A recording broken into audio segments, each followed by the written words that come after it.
Kelly Ripa and Mark Consuelos may always look camera-ready, but behind their flawless complexions and radiant glow is a commitment to disciplined, carefully curated nighttime routines. The couple opened up about their bedtime beauty habits during the February 11th episode of Live with Kelly and Mark. The topic arose after Kelly admitted that she sleeps in a T-Rex position, which causes pain in her arms and hands.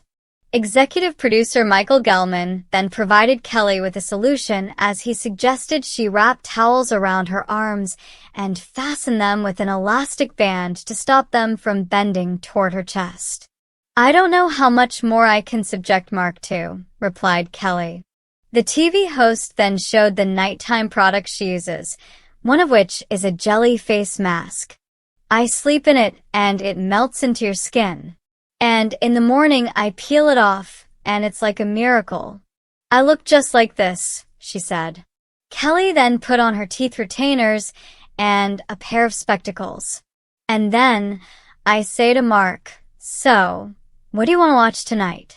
How much more is Mark supposed to tolerate?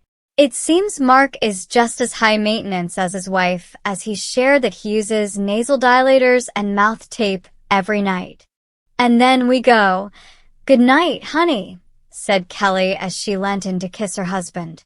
However, Kelly explained that the pair didn't always have such a regimented nighttime routine to help with their morning beauty. "Let me tell you something, because I see there's young people here. I see young people here. We used to be hot and sexy," she shared. "We didn't know it at the time. We had no idea that we were cute in any way. We didn't use to have to take vitamins." She continued, "I didn't use to wear a retainer. I didn't need glasses. I didn't put on hormone cream. I didn't even talk about the hormone cream because the whole rest of me is slippery, too, very slippery. I'm a very slippery person. I go into bed. I look nuts for the love of you people." While their nighttime routines provide the base, Kelly has previously shared that during the day, selecting the perfect foundation, one that delivers a radiant finish and dependable coverage, is a non-negotiable step in her beauty regimen. Kelly previously revealed her go-to beauty product that doesn't settle into her fine lines or wrinkles. Kelly shared a video of herself applying makeup in her stunning vanity room complete with mirrored walls and elegant ornaments. The talk show host then presented her affordable foundation to the camera. Kelly used L'Oréal Paris True Match Super Blendable Foundation, $13.99, in the shade C3.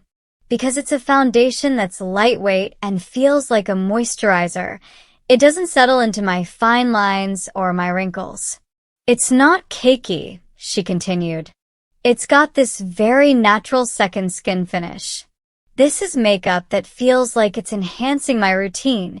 It's not making my routine more trouble than it's worth." The True Match Foundation contains hyaluronic acid to deliver a more radiant finish and is formulated with up to 6 pigments to ensure a precise match. Kelly's go-to product provides medium coverage, making it an ideal choice for those looking to conceal imperfections without sacrificing a radiant glow. To millions of viewers tuning in to Live with Kelly and Mark, they appeared effortless, camera-ready at sunrise, glowing beneath studio lights, trading banter as naturally as breathing. But what the audience didn't see, what the bright panels and polished desk concealed, was the nightly ritual that made those radiant mornings possible. It began, as many of their on-air confessions did, with a joke. On the February 11th episode, Kelly admitted she slept in what she called the T-Rex position. Arms curled inward, wrists bent toward her chest, fingers clawed like a tiny dinosaur guarding its secrets. It sounded adorable. It was not. "I wake up," she told the audience, "and my arms feel like they've been in a wrestling match." Mark, sitting beside her, nodded solemnly. Executive producer Michael Gelman, never one to miss an opportunity, suggested wrapping towels around her arms and fastening them with elastic bands to prevent the bend. Kelly blinked at him.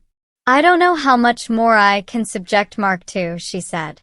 The audience roared. But that night, as it turned out, she would try. The townhouse was quiet when they returned home. The city hummed below their windows, distant and unbothered by elastic bands or nasal dilators. Kelly padded into the bathroom first, flipping on soft vanity lights that reflected endlessly in mirrored panels. Elegant glass jars and silver trays gleamed beneath the glow. It was less bathroom, more sanctuary. Mark leaned in the doorway. "This," he said, "is where the magic happens." Kelly turned slowly, holding up a small jar. "Incorrect," she replied. "This is."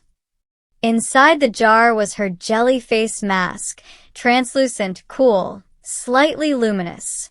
She smoothed it over her cheeks, forehead, chin. "I sleep in it," she reminded him, as if he'd never heard this before. "And it melts into your skin. In the morning, I peel it off, and it's like a miracle." Mark studied her shiny reflection. "You look just like this." "Exactly." The mask caught the light, giving her an otherworldly sheen. She added eye cream with delicate taps, then lip treatment, then something that shimmered faintly. The routine had layers. Literal layers. Next came the retainers. She clicked them into place with practiced precision. Then spectacles. Then a satin headband to keep everything undisturbed. She turned toward Mark, blinking behind the lenses. "So," she said through the slight lisp of fresh retainers, "what do you want to watch tonight?" He stared at her. "How much more am I supposed to tolerate?" She grinned. "Oh, honey, we're not done." Mark had his own ritual. He approached the nightstand like a pilot preparing for takeoff. Nasal dilators first, small, structured devices designed to optimize airflow. He inserted them carefully. Then mouth tape. Kelly folded her arms, already loosely towel-wrapped, as an experiment.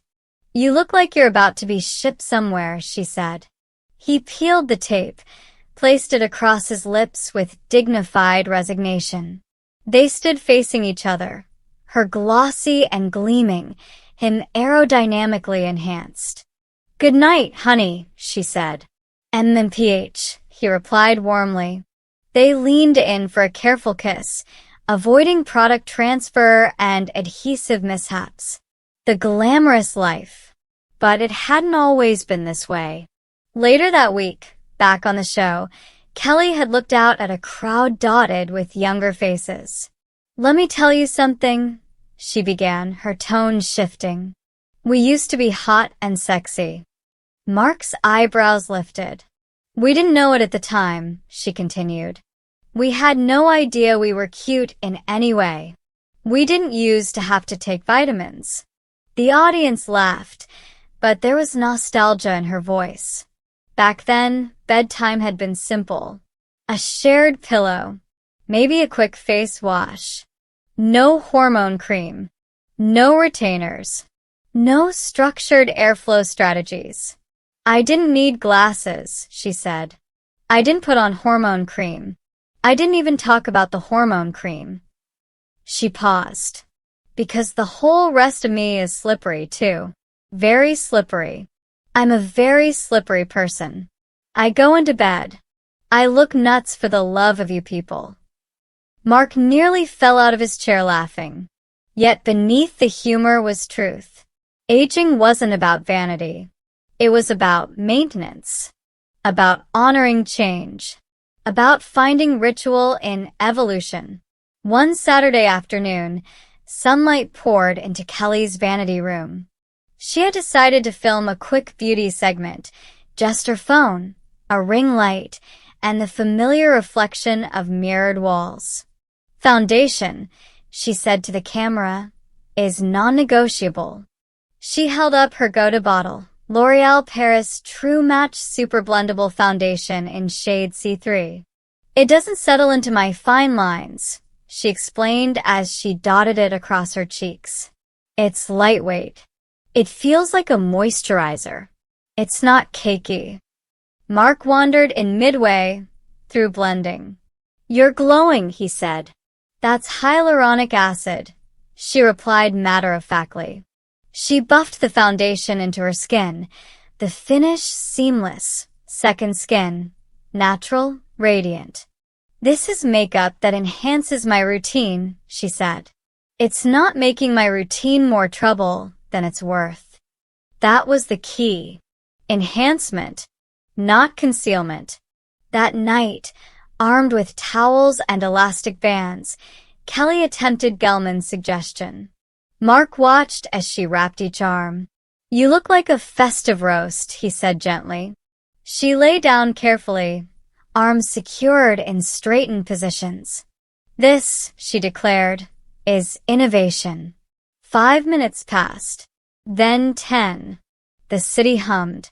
Mark, taped and dilated, stared at the ceiling. There was rustling beside him. Mark. I can't feel my fingers. He peeled off his tape. We're removing the restraints. She burst out laughing as he unwound the towels. Gelman is not invited into this bedroom anymore, Mark declared. Agreed. They settled again. Arms free, devices in place, jelly mask intact. It was absurd. It was meticulous. It was love. The truth was, their nighttime routine wasn't about perfection. It was about partnership. Every product represented adaptation. Every step was acknowledgement. Time moves forward. Bodies change. Skin shifts. Sleep patterns rebel. But they faced it together, laughing, experimenting, adjusting elastic bands at midnight. In the morning, the miracle mask peeled away smoothly. Kelly examined her reflection. Radiant.